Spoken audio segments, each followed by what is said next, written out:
Biarlah senantiasa sukacita yang daripada memenuhi hati kami, sehingga kami memperoleh kelegaan, karena kami datang kepadamu Tuhan, meletakkan segala beban berat kami. Engkaulah Allah kami yang memberikan kami sukacita. Engkau yang sanggup melakukan perkara besar bagi setiap persoalan-persoalan kami. Terima kasih Bapa, berkati semua umat-Mu yang telah hadir. Berikan kasih-Mu, berikan penyertaan dan penuhi dengan sukacita Bapa. Terima kasih Tuhan. Kami bersatu hati, kami tolak segala roh jahat, roh iblis, roh pengganggu, segala roh pengacau, pencuri sukacita tidak boleh Engkau tinggal di tengah-tengah kami di dalam nama Yesus. Engkau segala roh najis tidak boleh menguasai kami di dalam nama Yesus. Kami berdoa dan kami mengucap syukur karena Tuhan ada di tengah-tengah kami dan memberkati kami semua. Haleluya, haleluya. Mari semua sama-sama kita katakan amin.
Biarlah Engkau yang mengajari kami ya Tuhan, sehingga kami terus bersyukur ya Bapa, bahwa Engkau sungguh baik di dalam hidup kami ya Tuhan. Tuhan Yesus, Engkau telah mendengarkan kesaksian pujian dari kaum ibu di tempat ini. Tuhan, berkati kaum ibu di tempat ini ya Bapa. Biarlah Engkau yang terus menopang kehidupan mereka. Engkau menjadikan mereka ibu rumah tangga yang baik, penopang rumah tangga yang baik ya Tuhan. Engkau berikan hikmat kebijaksanaan bagi mereka ya Tuhan, di mana setiap pujian mereka ya Tuhan, biarlah waktu Tuhan yang terbaik dalam kehidupan mereka Bapa. Begitu juga ya Tuhan, buat kesaksian Ibu Mama Oki ya Tuhan.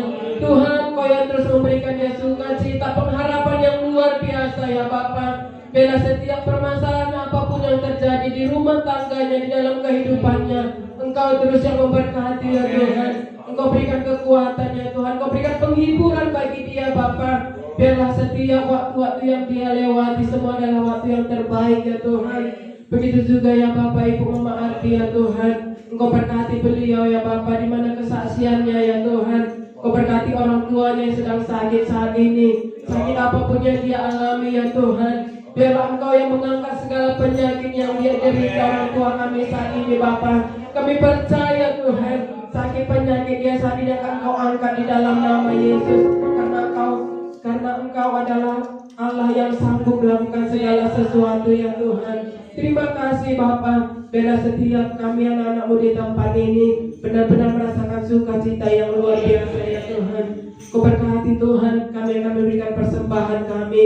Berkati setiap tangan anak-anakmu yang memberi ya Tuhan. Biarlah Kau berkati usaha mata pencarian apapun yang kami kerjakan ya Tuhan. Biarlah Kau berkati berlipat kali ganda, sehingga kami dapat memberi lebih baik lagi kepada Tuhan. Terima kasih ya Tuhan. Kami serahkan seluruh rangkaian ibadah kami ke dalam tangan-Mu. Persembahan kami juga Tuhan, kami serahkan ke dalam tangan Tuhan. Di dalam nama Yesus kami berdoa, di dalam nama Yesus kami memberi. Haleluya, amin.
kami bersyukur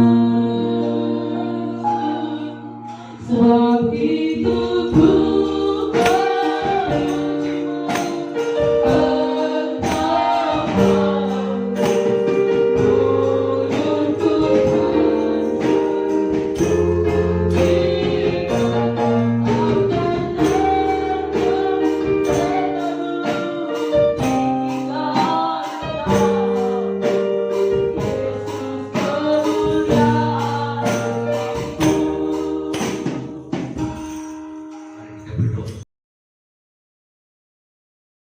Pada kesempatan ini saudara, saya mau menyampaikan kepada kita firman Tuhan tentang merusak urapan.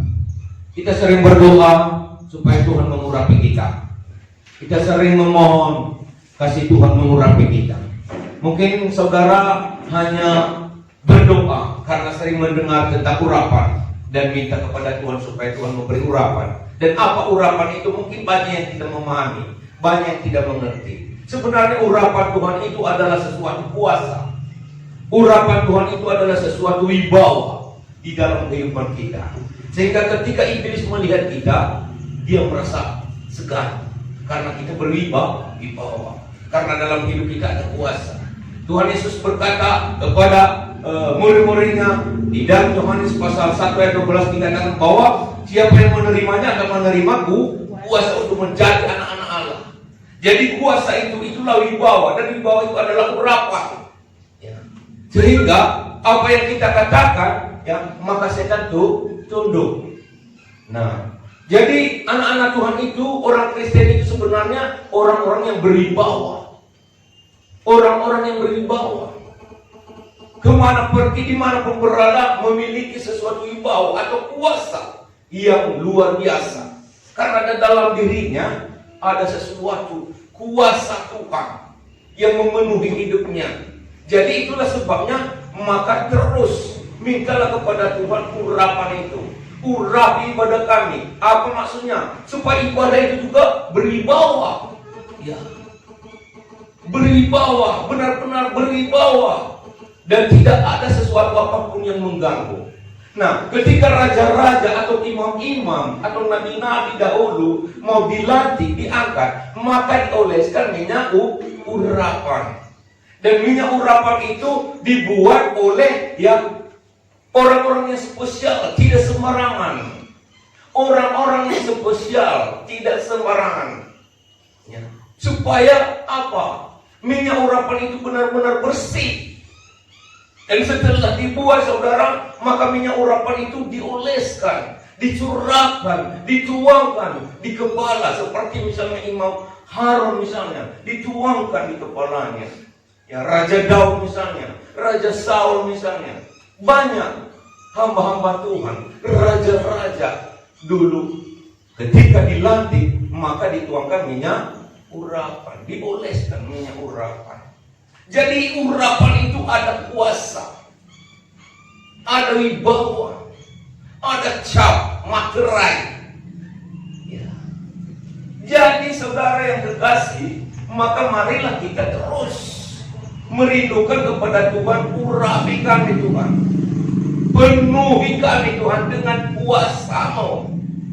Nah, jadi inilah yang mau saya sampaikan kepada kita pada hari ini. Ya, supaya kita benar-benar mengerti urapan itu sangat luar biasa dan berharga. Namun demikian, bisa saja urapan itu rusak kalau kita tidak menjaganya. Bisa saja urapan itu rusak, itu maka merusak urapan itulah tema khotbah pada pagi hari ini bagi kita semua. Apa yang merusak urapan saudara? Ada peribahasa mengatakan bahwa badan rusak karena, tahu sambungannya titik-titik. Badan rusak karena, wah sudah jelas karena penyakit. Ya. Kalau tidak sakit kan badan ini kan sehat terus, bagus terus, fit terus. Tetapi badan rusak itu peribahasa. Badan rusak karena penyakit. Tetapi urapan rusak karena Nah, mari kita baca di dalam Pengkhotbah pasal 10 ayat 1 sampai 3. Pengkhotbah pasal 10 ayat 1 sampai ayat yang ketiga saja. Akibat-akibat kebodohan. Sudah dapat? Sudah dapat Bapak Ibu? Serentak biar semangat. Sudah dapat Bapak Ibu? Haleluya. Ya. Nah, Pengkhotbah pasal 10 ayat 1 sampai 3, akibat-akibat kebodohan. Lalat yang mati menyebabkan urapan dari pembuat urapan berbau busuk. Demikian juga sedikit kebodohan lebih berpengaruh daripada hikmat dan kehormatan.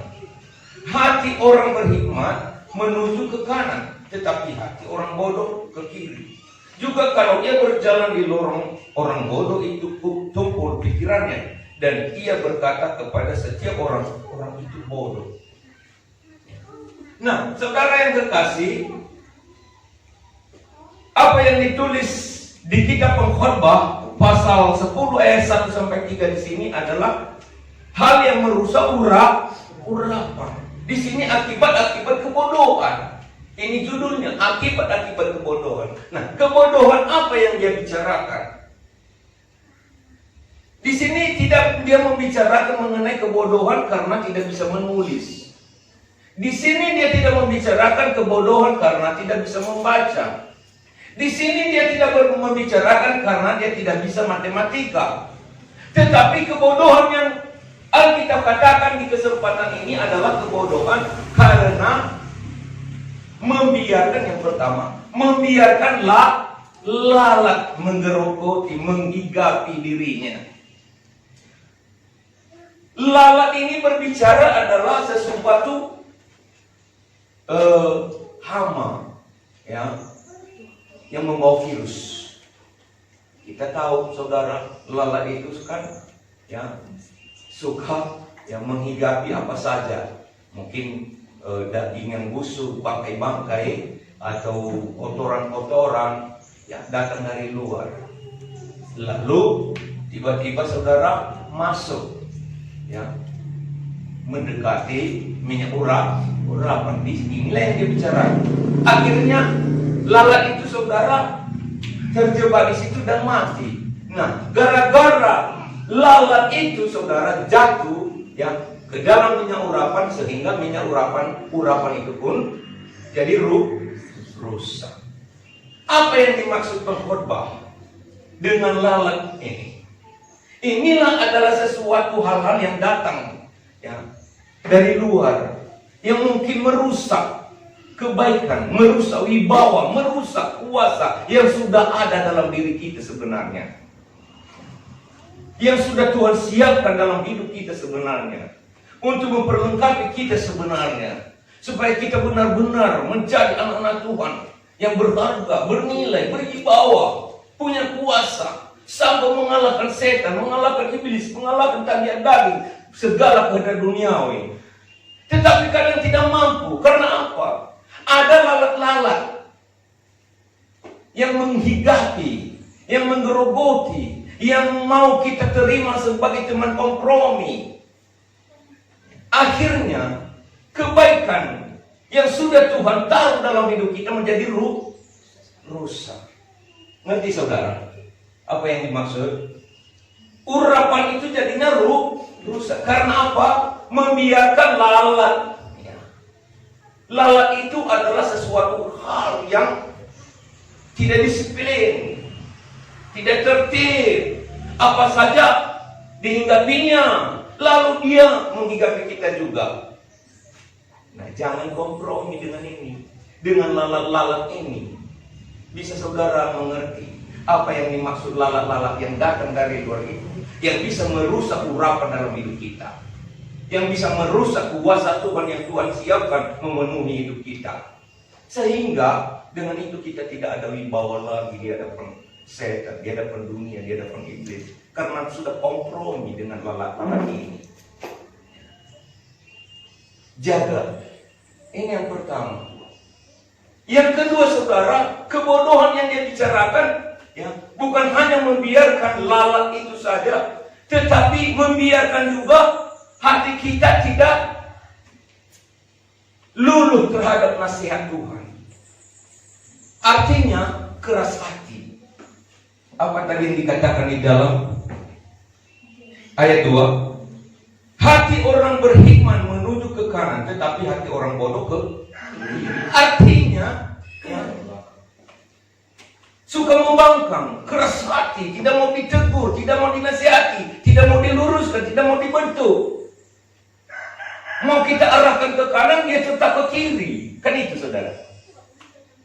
Inilah yang dimaksud kebodohan. Kalau seperti itu urapan yang ada dalam hidup kita, yang Tuhan rencanakan untuk memenuhi hidup kita, tidak bisa utuh, tidak bisa jadi bagus, melainkan jadi rusak.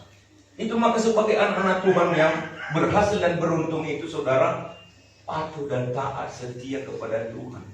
Sepertinya anak-anak yang tidak tahu apa-apa tentang dunia ini, tentang hal-hal pengaruh godaan dunia ini, ya, keindahan-keindahan yang ditawarkan setan dan iblis, hanya tahu menyembah kepada Tuhan, patuh, polos. Amin, saudaraku. Itulah yang membuat anak-anak Tuhan itu berwibawa kemanapun pergi, dimanapun berada, selalu ya disegani, selalu ya dilihat kemuliaan Tuhan dalam dirinya. Nampak, saudara, pasti tampil beda. Amin. Orang-orang dunia yang tidak memiliki urapan Tuhan, ya, walaupun titelnya tinggi, ya, apalagi yang suka sembrono hidupnya, tidak ada wibawanya.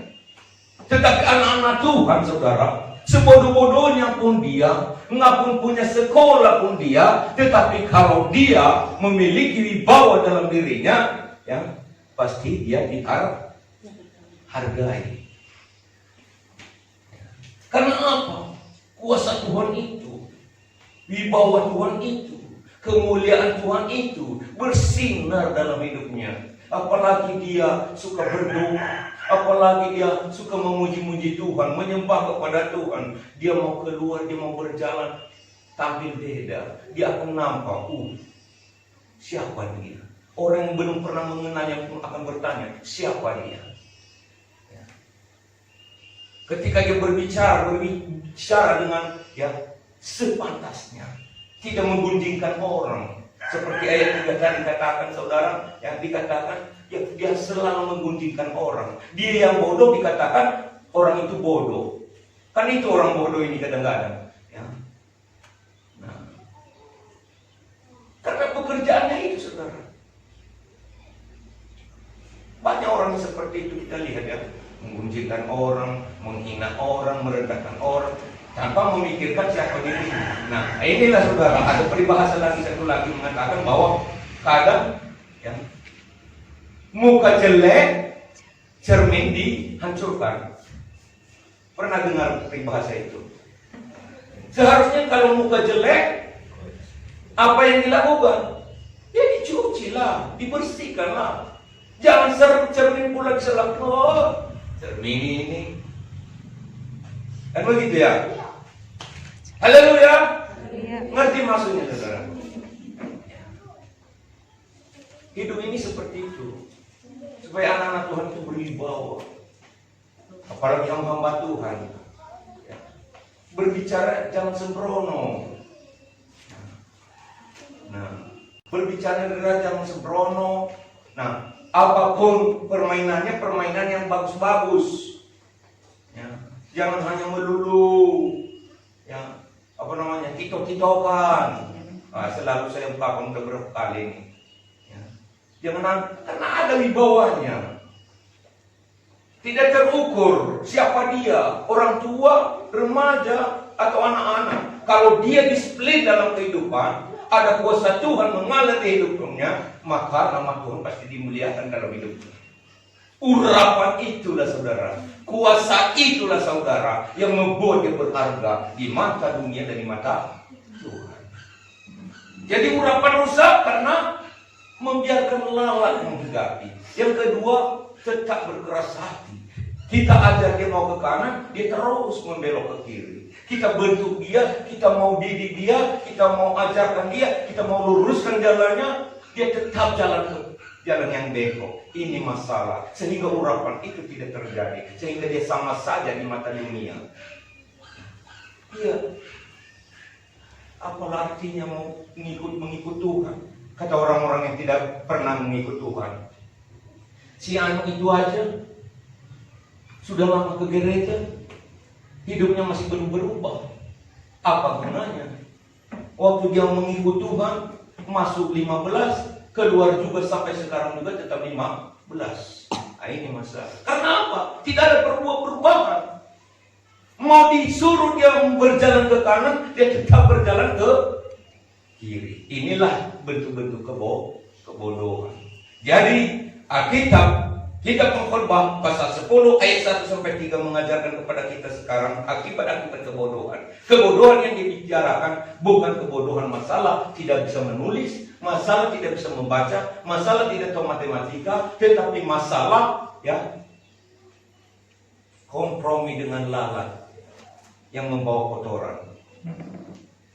Sehingga urapan itu berbau busuk jadinya. Yang kedua, tidak mau patuh pada nasihat, pada tuntunan yang diarahkan kepadanya. Kita bilang kepadanya, ayo kita jalan ke kanan, dia belok ke kiri. Ini masalah, saudara. Haleluya, saudara yang kasih. Saya tidak banyak menyampaikan firman Tuhan pada pagi hari ini sampai sekian. Biarlah kita senantiasa tetap kita diberkati Tuhan, ditolong Tuhan, yang disembuhkan Tuhan dengan bilur-bilurnya. Haleluya.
Terima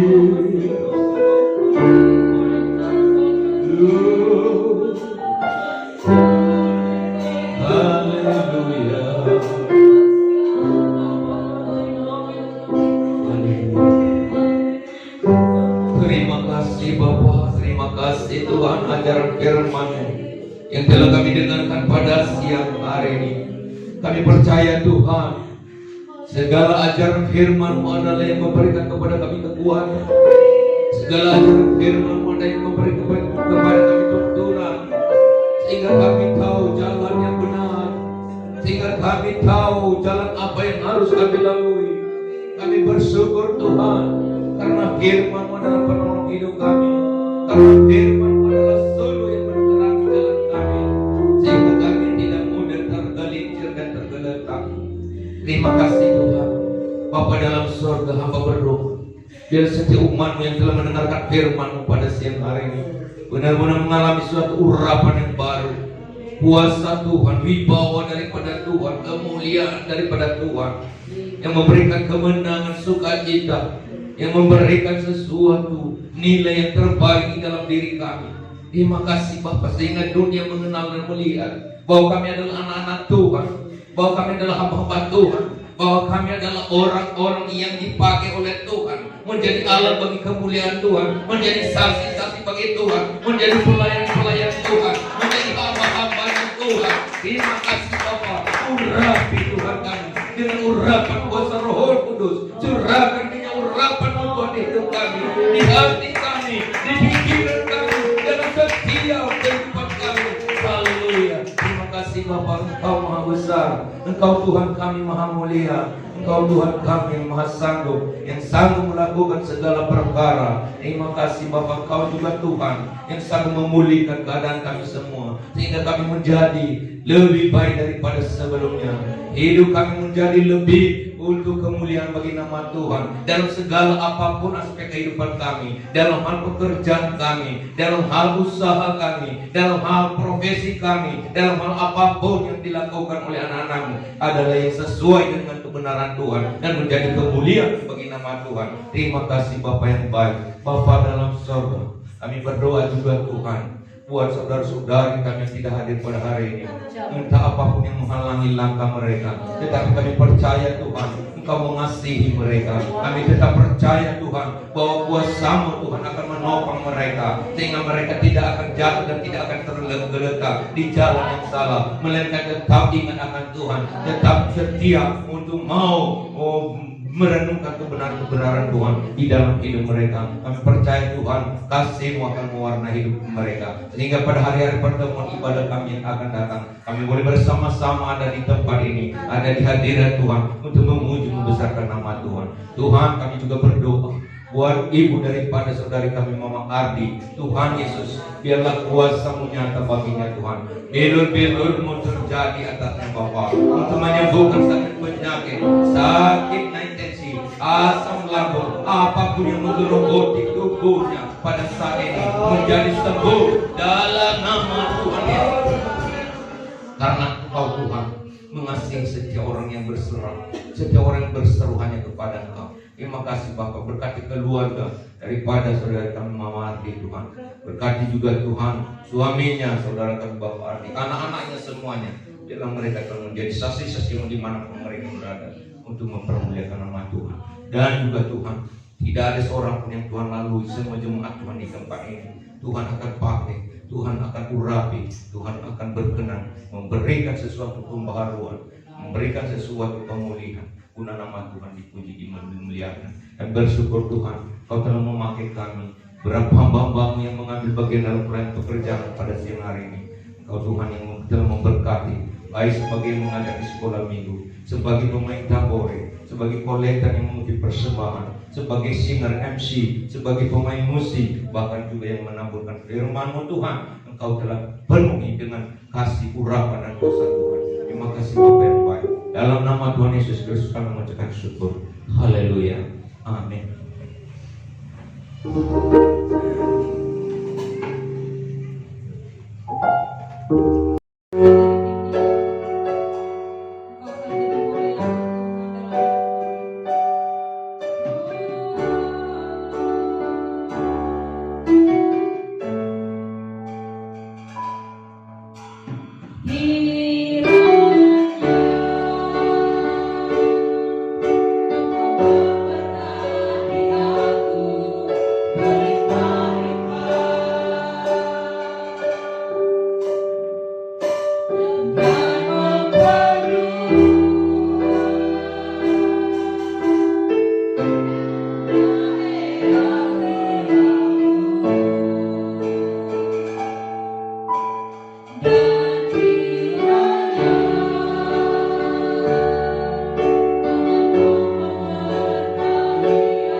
Dan pertolongan Roh Kudus melimpah di hidup kita, memenuhi hidup kita, menyertai kita senantiasa hari ini, besok, hingga hari Maranatha. Yesus akan membuka Tuhan, semua kita diberkati di dalam nama Tuhan Yesus. Haleluya. Kita akan puji, kita akan memuji berserah Tuhan. Amen.